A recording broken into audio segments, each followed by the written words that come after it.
Olá, meu nome é Ramiro e com meu colega Bruno nós juntos desenvolvemos uma aplicação web com o objetivo de segmentar e estimar a quantidade de núcleos celulares em uma imagem tecidual tratada com coloração hematoxilina e eosina. A coloração hematoxilina e eosina, ou simplesmente HE, ela tem como objetivo tingir os núcleos de uma certa coloração e o citoplasma de outra. Geralmente, os núcleos tendem a ficar com coloração azul, referente à hematoxilina, e o citoplasma com coloração mais avermelhada ou rosa. Esse tipo de procedimento ele é muito comum em laboratórios, em análises histológicas, justamente pela facilidade de ser realizado. A motivação para o projeto ela veio do fato de, ainda no meio acadêmico, esse tipo de contagem ser realizada de modo manual, o que, devido à quantidade de células que podem conter uma imagem, custa tempo e também está sujeito a uma grande variedade a depender do observador. A proposta, então, era estimar de forma automática a quantidade de núcleos presentes na imagem. Esse aqui é o site que nós construímos, mas antes de testar eu vou apresentar um pouco como foi feito o tratamento, o pré-processamento da imagem antes dela ser segmentada. Bem, durante o desenvolvimento do projeto, nós encontramos esse artigo que fala sobre a normalização de imagens HE e que também faz a separação da pigmentação. Através da densidade óptica, ele consegue ver quais pigmentos receberam mais ou menos luz e fazer a separação daquilo que é hematoxilina e daquilo que é eosina. E também, como muitas práticas realizadas nesse artigo são tidas como padrão para esse tipo de tratamento de imagem, nós decidimos usar ele como base.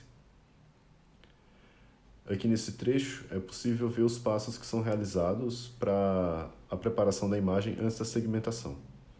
A imagem de entrada ela é convertida para os seus valores de densidade óptica, o que nos permite trabalhar com a quantidade de luz absorvida, como eu havia mencionado, e cada um dos dois corantes vai ser separado posteriormente.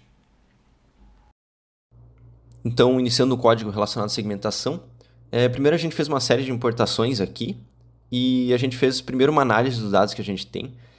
A coloração hematoxilina e eosina é exatamente isso daqui, então o citoplasma ele assume uma coloração rosa e os núcleos um lilás, e a distribuição das cores em RGB fica dessa forma. Então fica difícil de encontrar um modo de delimitar a fronteira entre o núcleo e o citoplasma. Isso foi realmente comprovado quando a gente tentou inicialmente realizar uma segmentação utilizando o sistema RGB e a gente não obteve resultados muito interessantes. Então, seguindo a orientação do professor, a gente decidiu trabalhar com HSV nessa primeira parte do código e depois aplicar os passos recomendados pela própria documentação do OpenCV na realização do watershed e que também foi algo apresentado em sala de aula.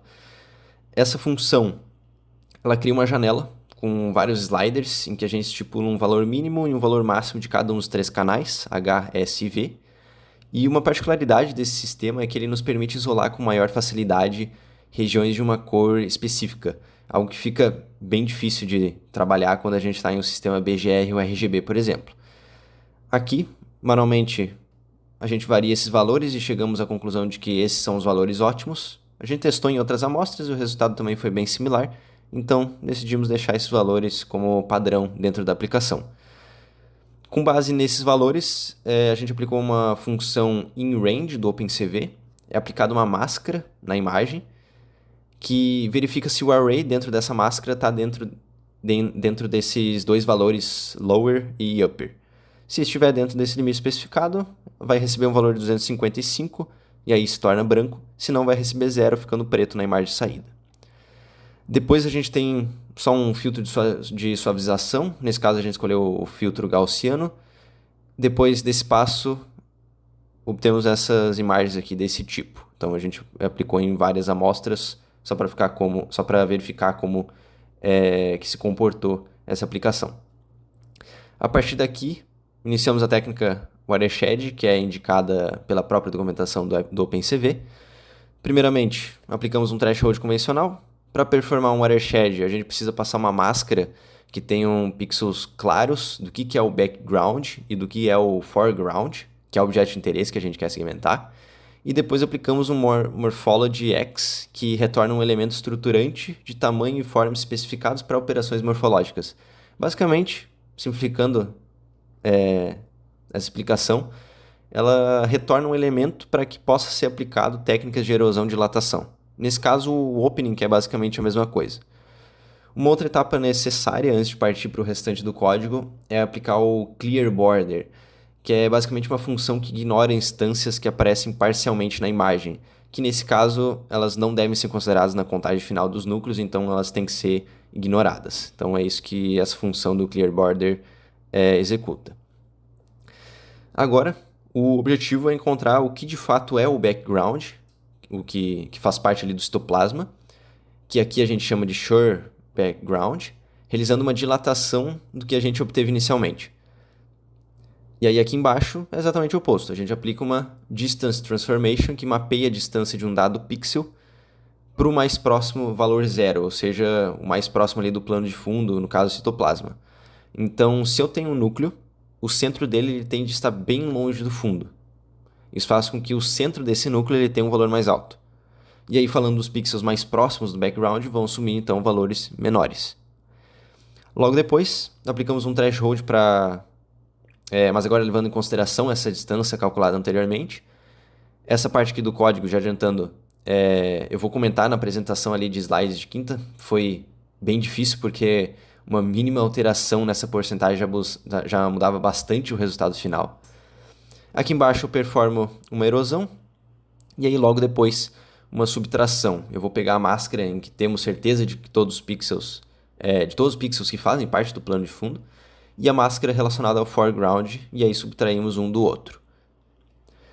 Logo depois, a gente aplica o Connected Components, que atua como um descritor nesse código. Ele vai realizar um processo de atribuição de labels exclusivos a diferentes componentes conectados em uma imagem binária.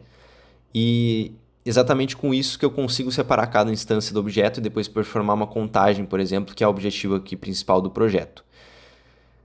Nessa linha, eu estou criando um array dentro desse marker, dessa variável marker, que possui o Schur foreground como valor positivo e o Schur background como valor zero, e as regiões desconhecidas que possuem aí algum valor. Agora a gente aplica, de fato, o watershed e desenhamos a borda entre o foreground e o background, que vai ser um desenho ali de um contorno e aí finaliza o código. Essa foi a ideia principal que a gente desenvolveu, mas depois pesquisando mais sobre outras técnicas, a gente encontrou esse artigo que mostra uma técnica de normalização e separação entre cada pigmentação. E esse autor ele disponibilizou o código para efetuar essa normalização em MATLAB, mas aí a gente também encontrou uma versão em Python, então a gente resolveu utilizar dela. E a gente usou esse tipo de imagem em um sistema de densidade óptica, e aí a gente aplicou as mesmas técnicas que a gente aplicou no sistema em HSV do watershed, e a gente obteve o seguinte resultado aqui. E aí, com tudo isso em mãos, toda a segmentação, o Ramiro aí, ele ficou mais responsável por desenvolver a aplicação web, de colocar no back-end toda essa funcionalidade para que fique algo mais user-friendly, mais amigável ali para o usuário. E aí agora o Ramiro ele vai dar uma mostrada em como que está ficando o projeto em web. Então eu vou fazer um teste aqui da aplicação para a gente ver como funciona. Vou subir uma imagem e aí o usuário tem a opção de utilizar as configurações padrões ou customizar ela de acordo com as suas necessidades. Caso ele note que a imagem que ele segmentou utilizando nossos valores não seja o ideal para ele. Vou fazer o envio da imagem e esse é o resultado que a gente obtém. À esquerda, as células segmentadas e à direita, as regiões contadas, né? Então, a gente consegue ver aqui a quantidade estimada de células. Para essa imagem é aproximadamente 400 células, 400 núcleos.